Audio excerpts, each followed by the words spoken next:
Hello guys, it's a huge pleasure for me to come back here with you on this channel, Fast English in Wolof. And today you'll be with Harim Baknur from Few Team, and our lesson today will be a story of an old woman. So let's get started. Assalamualaikum warahmatullahi ta'ala wabarakatuh. Mbokki safoo seen chaîne YouTube Fast English in Wolof. Tey suñu leçon bés bi day dox ab histoire boo xam ne dafa doxoon ci benn màgget bu jigéen. Kon nees tuuti rek ñëw ak yéen ci leçon bi.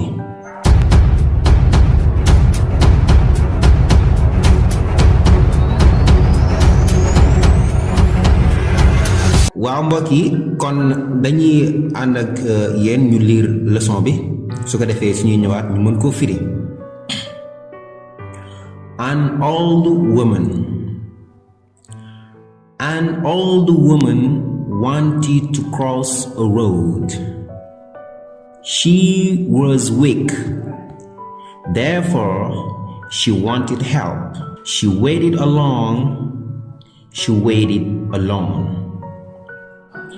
She saw a large number of schoolboys. They were laughing and talking.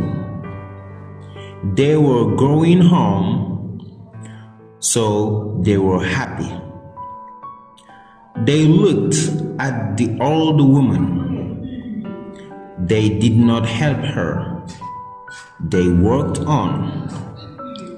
But one boy went to the old woman. He said to her, "Mother, do you want to cross the road? I will help you. I will take you to the other side." The boy helped the old woman. He led her across the road. He did a good deed. He was happy.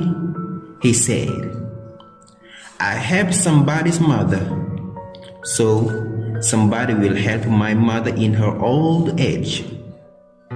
Dear God, protect this good boy," said the old woman in her prayer.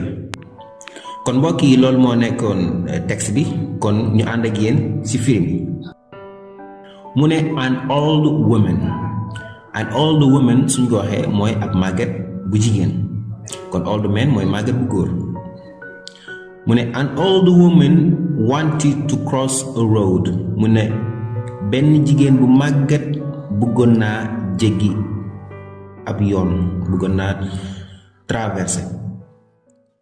She was weak, waaye dafa ñàkkoon doole. Therefore she wanted help. Looloo tax mu aaje woon ndimbal. She waited long. Mu xaar lu yàgg. She waited alone. Mu xaar moom kese, nekk fa moom kese. She saw a large number of school boys. Mu gis benn groupe élèves yu góor. They were laughing and talking. ñu ngi doon reetaan ak waxtaan. They were going home. ñu ngi doon ñibbi seen kër. So they were happy. Kontaan nañ lool. They looked at the old woman.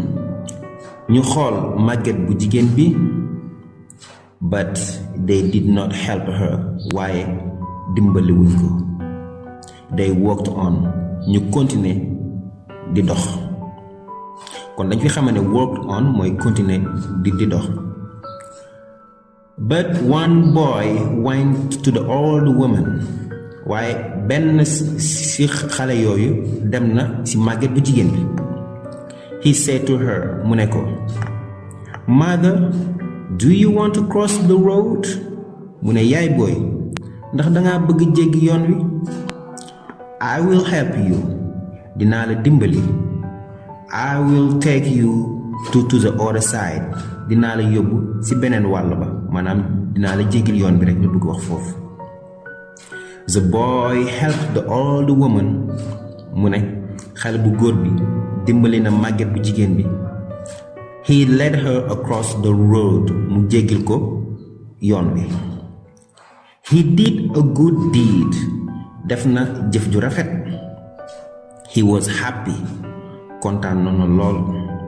He said, xale bu góor bi wax na, I helped somebody's mother. Dimbali naa yaayu jàmbur.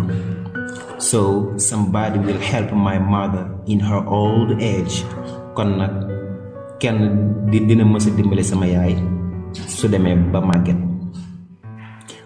kon old age mooy at bi nga xam ne dem nga ba màgget daal koo xam ne màgget na. Dear God, ay yow yàlla, protect this good boy. Sàmmal gone gu baax gi. Said the old woman.